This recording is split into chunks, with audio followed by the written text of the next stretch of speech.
Hey, I'd like to welcome you to another episode of Mission Matters. My name is Adam Torres, and if you'd like to apply to be a guest in the show, just head on over to missionmatters.com and click on Be Our Guest to apply. All right, so today's guest is Joe Lopez, and he's managing partner and founder over at Anchora Advisory Group. Joe, welcome to the show. Thanks for having me. Great to be here. All right, Joe. So we got a lot to talk about. So of course, I want to get into Anchora Advisory Group. I want to talk about how you're really helping companies go global. I know you're also doing some things in AI. We got a lot of things to talk about here. But just before we get into that, we'll start this episode the way that we start them all with what we like to call our Mission Matters Minute. So Joe, at Mission Matters, our aim and our goal is to amplify stories for entrepreneurs, executives, and experts. That's what we do. Joe, what mission matters to you? Yeah. At Anchora Advisory, our goal is to make an impact. It's one of the reasons why we're so focused on internationalization, helping companies grow in emerging markets and economies like Africa that actually needs business and not charity. Awesome. Love bringing mission-based individuals on here to share, what they're doing, how they're doing, and what we can learn from that. So good to have you on. And just to get us kicked off here, Joe, like how did you get into business? Like where did that start for you? Yeah, so long journey, like a lot of us, but spent the last couple of decades here in startups, venture capitalists. From there, left that, founded my own business and had a successful exit there, and then has launched into Anchora Advisory, which is a group of individuals that I'll be happy to talk to you about. What draws you to business, like in working with founders and things like that, whether it's in VCs or in the VC space or otherwise, like what drew you to that? 100%. Great question. It's definitely about the people. It started at a young age. My dad was a military officer. And then after he retired, he went to work for the IBM Corporation as a sales executive. And he taught me early that business is absolutely about the people, the connections that make it authentic and that help relationships grow. What do you think are some of the things that have helped you along the way as you've kind of grown in your role, whether it was going into, business for yourself or when you're on the investing side and now even with Anchora, like what has been a central theme that kind of makes you successful through all these different experiences? Yeah, I think it is, well, a couple of things. One is I would answer that question by saying, I think it's very important that you find what you're good at and you double down on that. I did learn that through working in corporate America early, that was not something that I was as drawn and interested in. Kind of managerial environments that are really great for some folks that want structure and a ladder to climb. But for me, I realized early that it was a better fit for me to be out on my own, to rubbing two sticks together to create something new, and then ultimately helping founders reach their dreams. Why do you enjoy working with founders? Because that's not an easy thing to do. Like as founders, maybe a different personality, depends on what you're doing. But what draws you? A lot of different things you could do. You're a smart person, like big skill set. Why founders?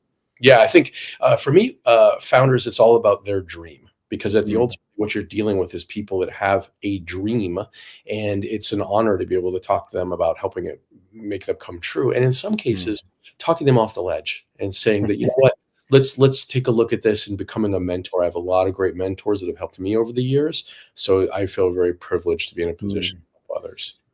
What are some of those characteristics or traits that you found have go into like making a good founder? Because you've worked with a lot of them. So what have you seen over the years? Flexibility, adaptability are probably the two most important, immediately followed directly underneath that with durability.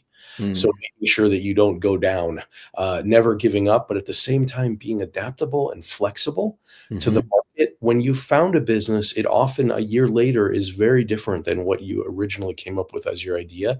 And that's okay. Being flexible to the market.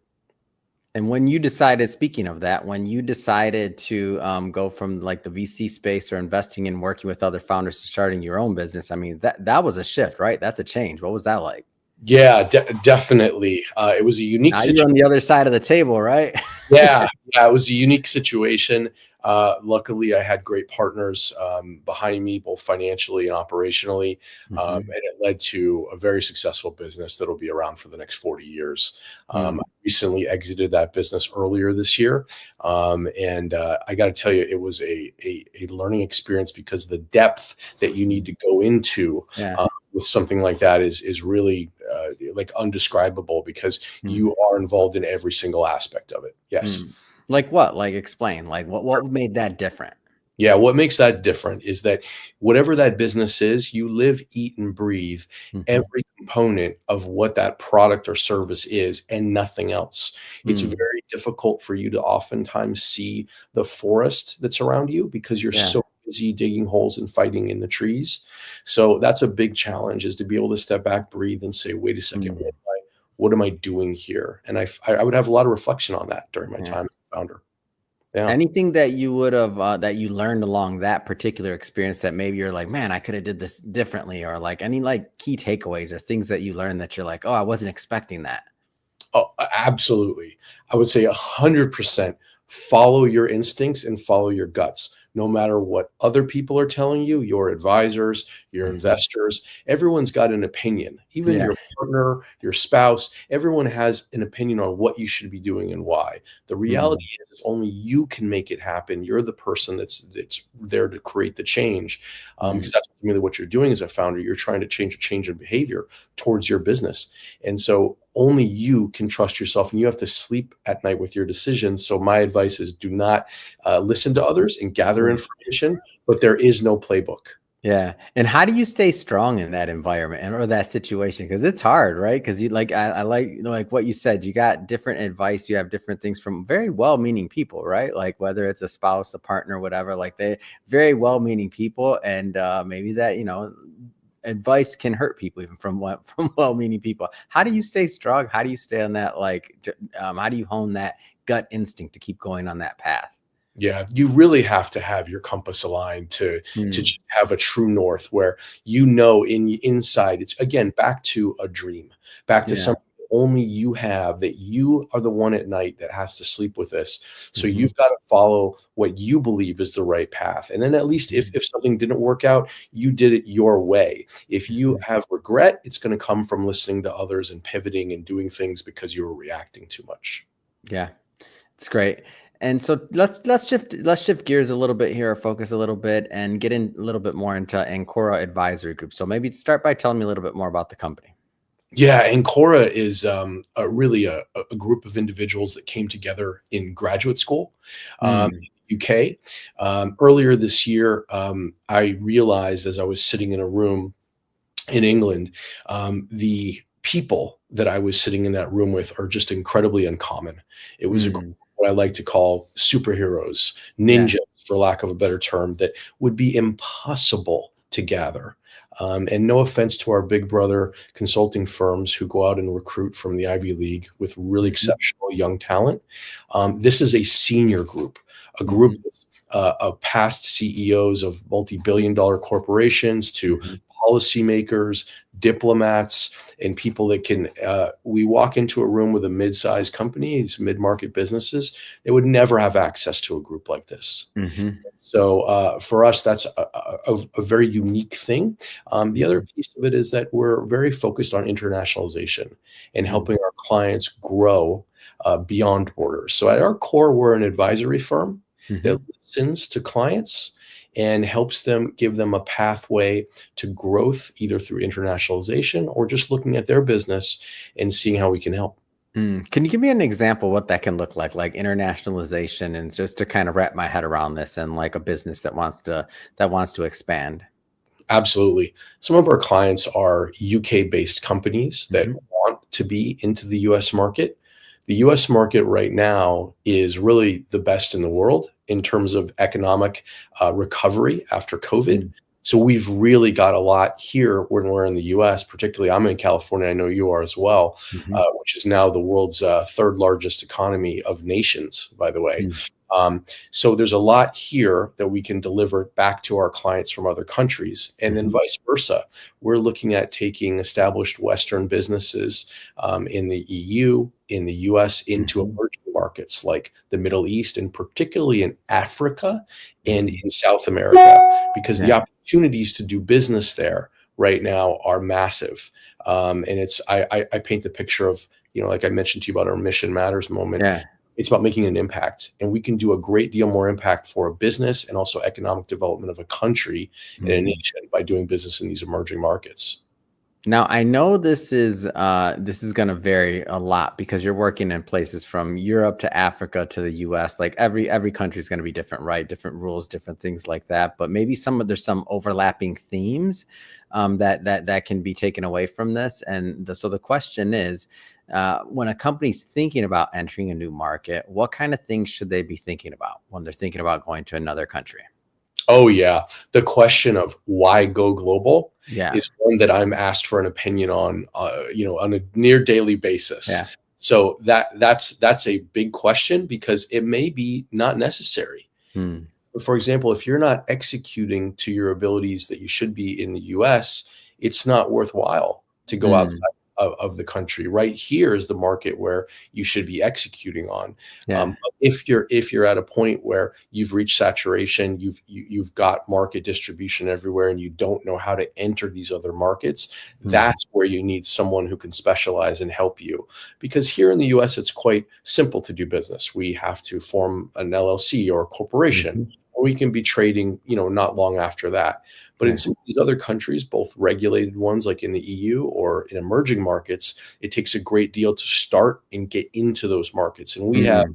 both the private sector and the public sector government relationships in many of these countries and continents to help break through those barriers and smooth things out so that the businesses are launched properly and it's executed well. Yeah. And I feel like, and correct me if I'm off on this, but when you're working with somebody that's launched in markets like many times, then you're not trying it for the first time and making possibly some obvious mistakes that you just wouldn't know. Like you might have the assumption that something works. Something like taking the example of a company where that from the United States thinks that they're gonna, enter Africa or enter another country, and it's just gonna kind of be the same thing, right? And then they find out afterwards, oh wait, I was supposed to do this. I didn't do this. Uh-oh, frozen bank account here, this there, like, oh, how'd that happen? Like, can you go into that a little bit? Yeah, no, absolutely. Even things to your point, things like payment terms uh, Yeah. in Africa are very, very different. For example, you could offer a product or service and position it by having maybe a dollar less than the Mm, competitor. They would immediately pay cash for that. And mm, that, like these little lessons, these little cultural nuances that you need to consider when you're moving into markets are actually critical for success, as mm, well as we have to keep in mind the developing world is just that, it's developing. So yeah. it's a business environment and climate that might be like what our parents or even our grandparents dealt with here, Mhm. and how to adapt that into these specific markets to help businesses grow. We like to say that we are the bridge. It's a term we use called commercial diplomacy. Mhm. We're the bridge between the private sector and getting penetration through the governments and the local sectors in these emerging markets to help businesses gain a foothold. How does technology play a role in like all of this? I know AI, everybody's talking about AI right now. Of course, that's a big word, and it's going to continue being a part of our culture and business. Like, how does all that play into this? Yeah, it's also a good question. So, where we focus with AI is on compliance. Mm, The new trends that are happening in AI, and we're fortunate, and some of our advisors and partners on our team are some world class specialists in mhm, AI. And where we focus on is the compliance. So, right now in the EU, for example, mhm, there's legislation that's been passed to both regulate and create an environment of some ethics around AI. mhm, So, what does that mean? That means if you're doing business in Europe, or even in our case now in California, we've mhm, passed similar legislation, then you have to be in compliance with these AI regulations. So, we're mm, a sort of early stage company that is out talking with our clients about, are you in compliance? Because we're all using AI in the cloud. mm, And so we work with companies that have tools that can check with the compliance. And that's a very mhm. big, that's a coming thing. We're all rushing Yeah. towards AI. Everyone wants to be talking about these small network LLMs and creating these Mhm, machine learning. But the reality is the next step is to be in compliance and ensuring mm, that we're doing things ethically with yeah. AI. Yeah. So you have a unique vantage point, Joe, because you're looking at the world, you work with a lot of different companies and just in your consulting practice, like your access is unique. Let's talk about money. Like where's the money to be made right now? Like where are you seeing opportunity? If it's countries, markets, industries, like where are you seeing opportunity? The question that I get asked most on a weekly basis is about what's going to be happening in the world going forward with certain elections, the threats of tariffs, the wars that are happening geopolitically. A lot of the questions that were posed are about that, and how is that going to impact my business? How should I be planning for that? The scenario planning that's involved with it. What are the steps I need to take as the CEO or an owner of my business to ensure that my supply chain, that my tariffs are not, these tariffs are not interrupting that. So those are the things that I think we find that we find ourselves not being able to even respond to the amount of input questions that we have coming in for that. That's an area that people around the world are really nervous about. It's an area of uncertainty, and because of the uncertainty, there's opportunity there, of course, for business. So any particular countries or like where are you seeing this? So, when I grew up, the world was focused on trading blocks. So there was this new thing called the EU that was coming out. Then in the US, we had NAFTA, which was the affiliation between Canada, the US, and Mexico. And then there's a trading block in Asia called ASEAN. And those blocks went away over the last few decades. The world's been more focused on globalization, trying to lift up these emerging economies through everybody outsourcing components and services through different businesses. We're shifting now. We're in the middle of a new shift back into something similar like trading blocks and nationalization. And that's where people are getting confused and kind of really business leaders are wanting to understand what's next for us. How do we navigate these waters? And that's where we come in with our unique vantage point, because we have brilliant researchers on our team, but beyond that, we're out on the ground in Africa, in the Middle East. And that's really where in Asia and South America, that's where you really learn what's actually happening before even the media or the researchers and the economics professors pick it up. Talk to me about risk, like some of the risks of and in the other side of this, like obviously you mentioned like if you're not ready to go like global, then you shouldn't maybe because you're not maximizing where you're at, maybe focus on that first. But like, what are some of the risks of going global? Yeah, no doubt. I think anytime you're in a business and you don't want to ever get over your skis, right? And over deploy yourself chasing new sales when you can't even execute what you have going on in your home country, or there's better opportunities in your home country from a competitive perspective. I can't name the client, but there's a near 100-year-old company that we're working with in California. And that's an issue that they have, is that they continue to see sales slide. So they're looking for outward facing markets that they can go into. But once we dug into the data, we realized they just need to make some small product adjustments. We need to do some small things here with their distribution. And they're going right back on the right track. So the risk is like anything, you're going to get over your skis. You're not working with teams who can help you internationalize, globalize. Those are areas of opportunity where you think, oh my gosh, I can find my cousin's friend or a distributor who lives in Switzerland. They'll handle it for me. I can't tell you how many of those balls we had to unwrap. So. Oh, that's a great story. And it happens, right? Like sometimes people don't even know that a company like yours exists, right? Like they don't know that they can go out and they can find a team of experts, as you mentioned, or your superheroes. I think that's what you called them, right? I think that's what you said. They don't know there's a team of superheroes going global out there, right? Yes. Well, I listen, I applied to the, I subscribe to the Richard Branson model of surrounding myself with much smarter, brilliant people than myself around me to build this business. So I'm merely the gentleman who's in the cockpit controlling it, but really the team that we have executing. And I know people say that all the time. It's the team, but this team is an impossible team to have ever assembled. I can honestly tell you that. Amazing. Well, Joe, this has been great having you on today. I just have to ask, what's next? What's next for you? What's next for Anchora Advisory Group? Yeah. So thanks again so much. For us, Q1, we're sitting down and we're going through where we're going to be traveling, what kind of events we're putting on in London for the UK, where we'll be in Africa in Q1, and then into Q2. We've got some trips to Switzerland and Davos on the upcoming. So just travel and just getting ready for 2025. Yeah. Fantastic. And if somebody's watching this or listening to this, and if they want to follow up and they want to connect with you and your team, how do they do that? Yeah.